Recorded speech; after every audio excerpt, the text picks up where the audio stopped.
আসসালামু আলাইকুম। রাত 10টার শীর্ষ সংবাদে স্বাগত জানাচ্ছি আমি শাহনাজ পারভীন। ডক্টর ইউনূসের নেতৃত্বে 17 সদস্যের অন্তর্বর্তী সরকার। ছাত্র আন্দোলনের শহীদদের স্মরণে বিএনপির দোয়া মাহফিল শুক্রবার। জিয়াউল আহসানের কিলিং মিশন ফাঁস করলেন মাসুদ রানা। ভারতে পালানোর সময় সাতক্ষীরা সীমান্তে 2 আওয়ামী লীগ নেতা আটক।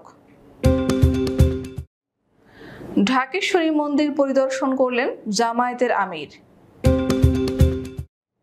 শেখ হাসিনাকে যুক্তরাজ্যে পাঠাতে ভারতের লবিং এবং অর্থ স্বর্ণালংকার নিয়ে ভারতে পালানোর সময় শিক্ষার্থীদের হাতে আটক প্রকৌশলী। শুনছিলেন শিরোনাম, এবার বিস্তারিত।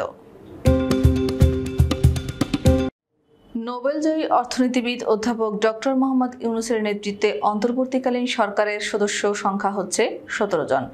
বৃহস্পতিবার এই সরকারের 17 সদস্যের নাম প্রকাশ্যে এসেছে, তবে এ ব্যাপারে আনুষ্ঠানিকভাবে নিশ্চিত হওয়া যায়নি।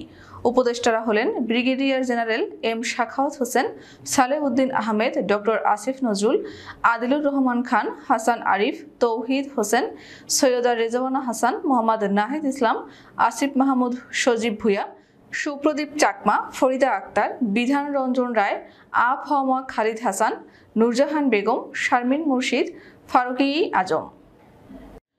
বৈষম্য বিরোধী যৌক্তিক ছাত্র আন্দোলনে যে সমস্ত ছাত্র জনতা শহীদ হয়েছেন তাদের রুহের মাগফিরাত এবং যারা আহত হয়েছেন তাদের আশু সুস্থতা কামনায় দোয়া ও মোনাজাতের কর্মসূচি ঘোষণা করেছে বিএনপি।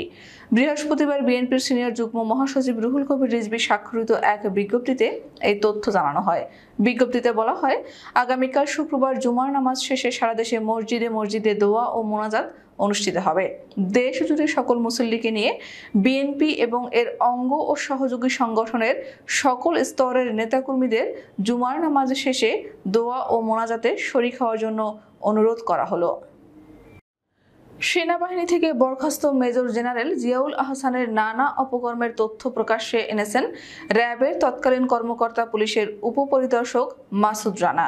এক ভিডিও বার্তায় মাসুদ রানা বলেন, যাকে সেনাবাহিনী থেকে অব্যাহত দেওয়া হলো মেজর জেনারেল জিয়াউল আহসান, যিনি ন্যাশনাল টেলিকমিউনিকেশন মনিটরিং সেন্টারের প্রধান ছিলেন। তিনি র্যাবের অতিরিক্ত পরিচালক ছিলেন। তিনি মেজর থাকতেই র্যাবে ছিলেন। বাংলাদেশে যত গুম খুন হয়েছে বিএনপি সহ অন্য যারা অ্যাক্টিভিস্ট এই গুম খুনের সঙ্গে জড়িত জিয়াউল আহসানের কিলিং মিশনের বিষয়ে র্যাবের তৎকালীন কর্মকর্তা বলেন, অনেক নেতাদেরকে র্যাবের কালো গাড়িতে করে ধরে আনা হতো, এনে র্যাব অনের গোপন আস্তানায় আটক রাখা হতো, এরপর তাদের সময় মতো অজ্ঞাত স্থানে নিয়ে হত্যা করা হতো।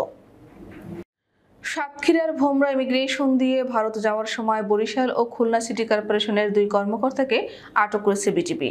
আজ বৃহস্পতিবার দুপুরে তাদের আটক করা হয়। আটক ব্যক্তিরা হলেন বরিশাল মহানগর আওয়ামী লীগের শিল্প ও বাণিজ্য সম্পাদক ও বরিশাল সিটি কর্পোরেশনের সাবেক মেয়র শেরনিয়াবাদ সাদিক আবদুল্লাহ, কেশিয়ার নীরব হোসেন ওরফে খোরা টুটুল এবং খুলনার মেয়র তালুকদার আব্দুল খালেকের কেশিয়ার আমজাদ হোসেন। ছাত্র জনতার গণবিক্ষোভের মধ্যে প্রধানমন্ত্রীর পদ থেকে পদত্যাগ করে ভারতে চলে যান শেখ হাসিনা। গণ আন্দোলনের মুখে সরকার পতনে কিছুটা বিশৃঙ্খল পরিস্থিতি তৈরি হয়েছে। কোথাও কোথাও সাম্প্রদায়িক হামলার কথা শোনা যাচ্ছে। উদ্ভূত পরিস্থিতিতে রাজধানীর ঢাকেশ্বরী মন্দির পরিদর্শন করেছেন বাংলাদেশ জামায়াত ইসলামীর আমির ডাক্তার শফিকুর রহমান। এ সময় ভিন্ন ধর্মাবলম্বীদের বসতবাড়ি এবং বিরোধী মতের ওপর হামলার ঘটনায় নিন্দা জানিয়েছে জামায়াত। বিভিন্ন জায়গায় জামায়াত এবং তার অঙ্গ সংগঠনের নেতাকর্মীদের মন্দির পাহারা দিতেও দেখা গেছে।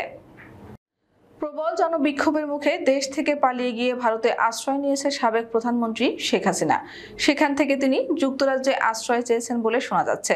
এবার জানা গেল ভারত সরকারও চেষ্টা করছে কিভাবে শেখ হাসিনাকে যুক্তরাজ্যে পাঠানো যায়। ভারতীয় সংবাদ মাধ্যম ইন্ডিয়া টুডের এক প্রতিবেদন থেকে এই তথ্য জানা যায়। প্রতিবেদনে বলা হয়, ব্রিটিশ পররাষ্ট্রমন্ত্রী ডেভিড লামির সঙ্গে কথা বলেছেন ভারতীয় পররাষ্ট্রমন্ত্রী এস জয়শঙ্কর। তিনি তাকে বাংলাদেশ পরিস্থিতি সম্পর্কে অবহিত করেছেন। ভারতীয় পররাষ্ট্র মন্ত্রণালয় থেকে দেওয়া বিবৃতিতে বলা হয়, ল্যামের সঙ্গে বাংলাদেশ পরিস্থিতি নিয়ে কথা বলেছেন জয়শঙ্কর। সেখানে শেখ হাসিনার পতন সহ অন্যান্য রাজনৈতিক পরিস্থিতি নিয়ে ব্রিটিশ পররাষ্ট্রমন্ত্রীকে অবহিত করা হয়েছে। তবে তাদের বক্তব্যের বিস্তারিত কিছু জানা যায়নি।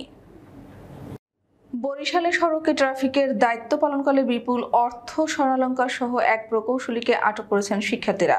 আজ বৃহস্পতিবার বিকেলে নগরীর চৌমাথা এলাকায় তাকে আটক করা হয়। আটক ওই প্রকৌশলীর নাম হারুনার রশিদ।